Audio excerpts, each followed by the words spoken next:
তিনি কলাপাতার উপর শুয়েছিলেন। হায়রে কপাল, আপনাকে এই জঙ্গলে কলাপাতায় শুইতে হবে কেন? এই কারণে তার অপকর্ম ছিল আকাশ চুম্বি। এই জন্য সাহসের সাথে বাংলাদেশে থাকার সাহস তিনি করেননি। পালানোর পথ খুঁজেছিলেন, সেই পথ ধরতে গিয়ে তিনি আটকা পড়ে গেছেন। এরকম অনেকে পালিয়েছে। তারা পালিয়ে যাওয়ার পরে জনগণ ধারণা করেছিল এরা 15.5 বছর আমাদেরকে বড় জ্বালাতন করেছে, এখন তারা পালিয়ে গেছে, আমরা এখন স্বস্তির নিঃশ্বাস ফেলতে পারবো।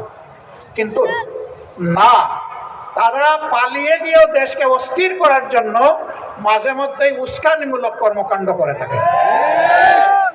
সেই রকমই একটা উস্কানি 2-1 দিন আগে তারা দিয়েছিলেন।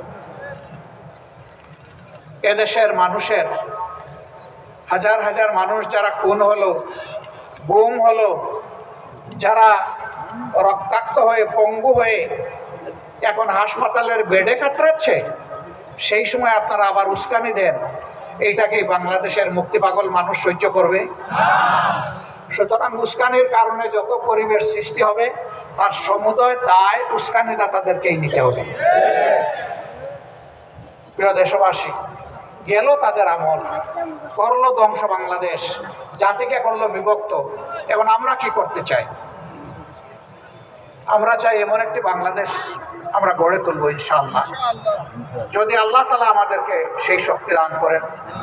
যদি দেশের মানুষের ভালোবাসা এবং সমর্থনে আমরা এই দেশের মানুষের খেদমত করার, সেবা করার সুযোগ পাই, তাহলে সর্বপ্রথম আমরা হাত দিব শিক্ষা ব্যবস্থায়। কারণ আমাদের শিক্ষা হচ্ছে কিরানি তৈরির শিক্ষা, আমাদের শিক্ষা বিজ্ঞানী তৈরির শিক্ষা নয়। যার কারণে আমাদের দেশে সর্বোচ্চ শিক্ষা প্রতিষ্ঠান, বিজ্ঞান কারিগরি শিক্ষা প্রতিষ্ঠান বুয়েট, যুগের পর যুগ সেখান থেকে অনেক শিক্ষিত মানুষ বের হচ্ছেন, কিন্তু জাতিকে তারা কিছু দিতে পারেন না, ভালো একটা সুইও উপহার দিতে পারেন না, কারণ ওই শিক্ষার ব্যবস্থা নেই। আবার যারা একটু শিক্ষিত হয়েছেন তাদের ক্ষেত্রে নৈতিক মূল্যবোধের অভাব থাকার কারণে তারা জাতির পকেটে আস্তে করে হাত ঢুকে গেল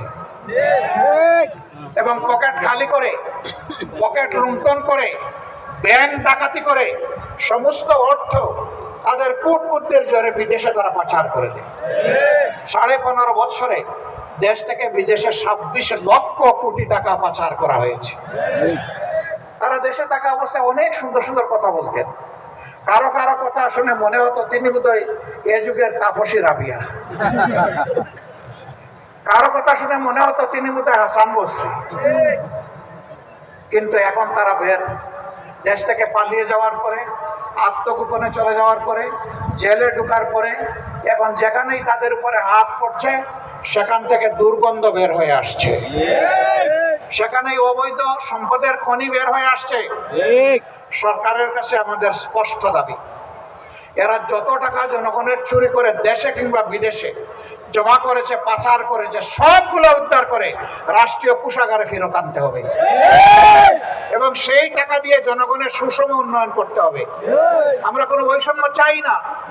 এই নারায়ণগঞ্জ পুরা জেলাটাই হচ্ছে ইন্ডাস্ট্রিয়াল পার্ক, কিন্তু এখানে নারায়ণগঞ্জ মহানগরী আমির বলে গেলেন এখানে কোনো মেডিকেল কলেজ নাই, কোনো বিশ্ববিদ্যালয় নাই, উচ্চতর কোনো শিক্ষা প্রতিষ্ঠান সরকারি নাই। কেন? 26 লক্ষ মানুষের এই নগরী, প্রায় 40 লক্ষ মানুষের এই জেলা কেন বঞ্চিত হবে?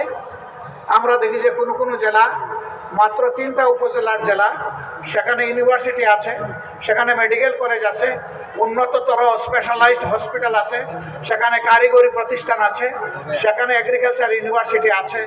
3 উপজেলার জেলায় যদি এটা হতে পারে, 40 লক্ষ মানুষ কি অপরাধ করেছে যে তাদের এখানে হলো না?